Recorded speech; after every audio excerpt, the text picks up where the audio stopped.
Hello students. Once again, I Hemant welcome you at Hemdisha English classes.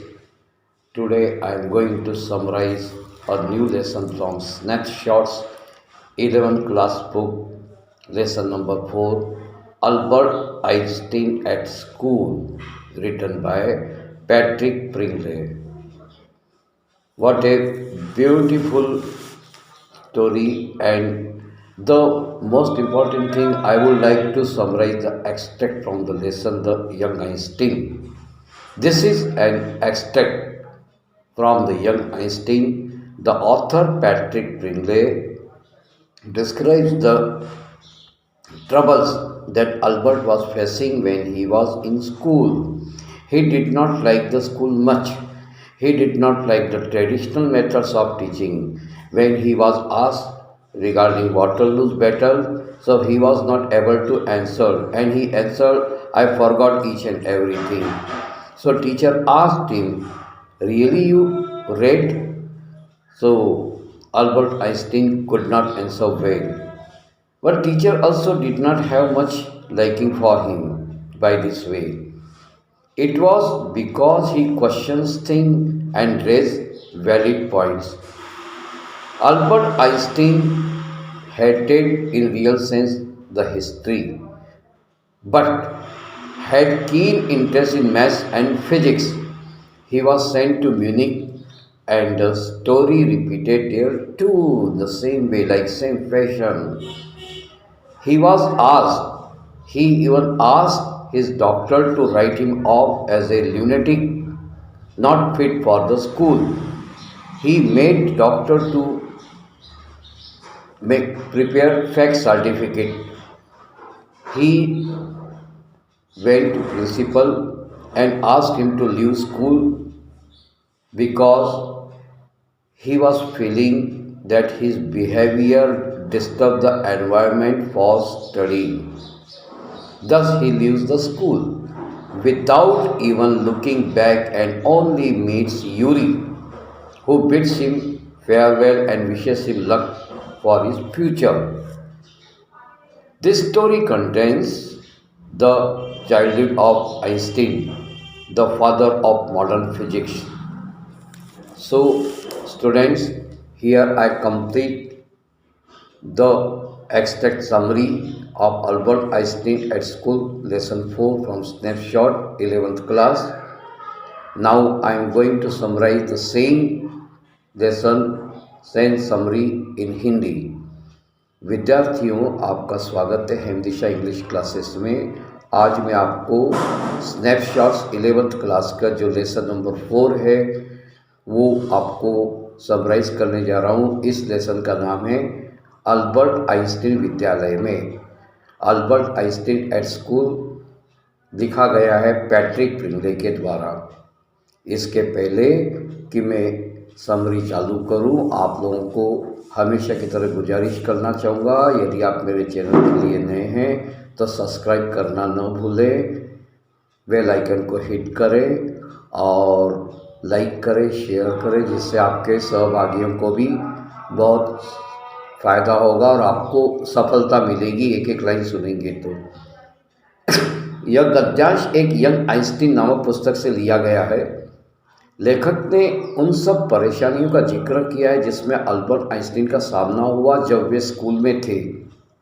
Albert Einstein को school जाना तो बिल्कुल पसंद ही नहीं आता था। उनको क्या लगता था, ये पुरानी परिपाटियों से पढ़ाया जा रहा है ना, ये सब फेक है, बकवास है। एक बार टीचर ने उसको वाटरलू की लड़ाई के बारे में पूछा तो उसने बताया कि मैं सब भूल गया, मुझे कुछ पता नहीं क्या हुई थी क्या नहीं हुई थी। अब उसने पढ़ा था नहीं पढ़ा था इस बात का फेक जवाब देता है। टीचर ने जब से पूछा क्या आपने पढ़ा था तो उसका ऐसे ही घुमा देता है टीचर्स को। उनके अध्यापक भी उनके इस व्यवहार की वजह से पसंद नहीं करते थे, क्योंकि उनकी आदत थी अध्यापकों की कि ये प्रश्न तो बहुत पूछते थे और सही बातों पे अपनी आवाज़ उठाते थे। उन्हें इतिहास से नफरत थी। उनको प्रश्न पूछना और सही बातों पे अपनी आवाज़ उठाना, उनको लगता था कि मैं बहुत अच्छा काम कर रहा हूँ। वो बिल्कुल नफ़रत करते थे, खासकर इतिहास से। हाँ, उन्हें इंटरेस्ट जो था भौतिक शास्त्र और गणित में बहुत ज़्यादा रुचि थी। चलिए, इसके बाद क्या हो गया, उनको आगे और पढ़ाई जारी रखने के लिए म्यूनिख भेज दिया गया। यहाँ पे भी अल्बर्ट आइंस्टीन की गतिविधियाँ वही रही, यहाँ तक कि उन्होंने एक डॉक्टर से मुलाकात की और उसको बोला कि वो उसको सर्टिफिकेट दे दे कि वो पागल सा, सनकी सा, साइको सा हो गया है और स्कूल के लिए उपयुक्त नहीं है।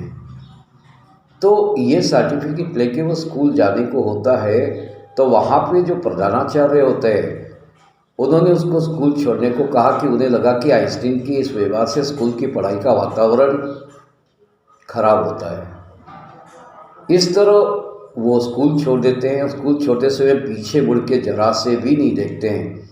सिर्फ उनकी मुलाकात यूरी से होती है, जिसने उसे विदाई दी और शुभकामनाएं दी आगे भविष्य के लिए। इस कहानी में आइंस्टीन, जो आधुनिक भौतिक के जनक कहा जाते हैं, कि बचपन के बारे में पता चलता है।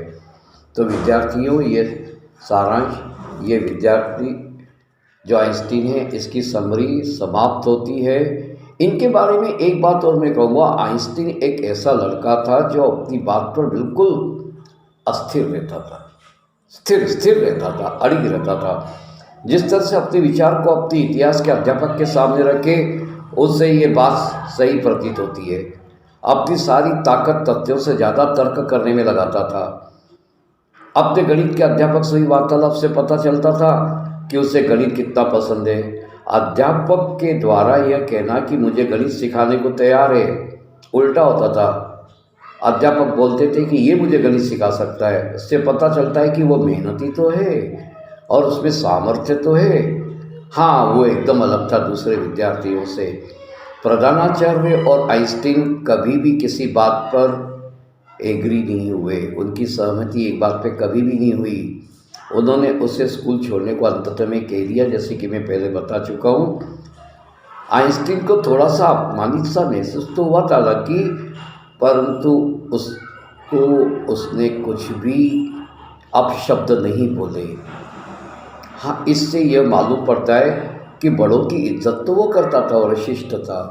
तो विद्यार्थियों, आइए मैं आपको अवगत करा दूँ कि यदि आप इस समरी को लाइन बाय लाइन पढ़ते हैं, उसके पहले किताब पढ़ने के बाद इस समरी को लाइन बाय लाइन पढ़ते हैं, तो आप बहुत अच्छे आपसे अपने आप को तैयार कर सकते हैं परीक्षा में जो प्रश्न पूछे जाएंगे उनके उत्तर देने के लिए।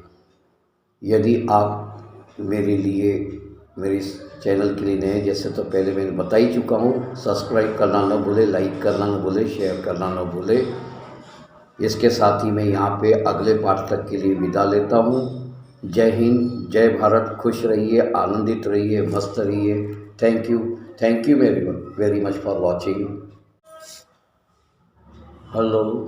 Hello students, once again I Hemant welcome you at Hemdisha English classes.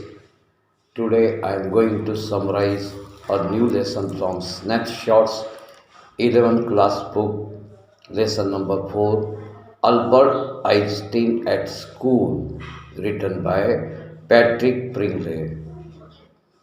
What a beautiful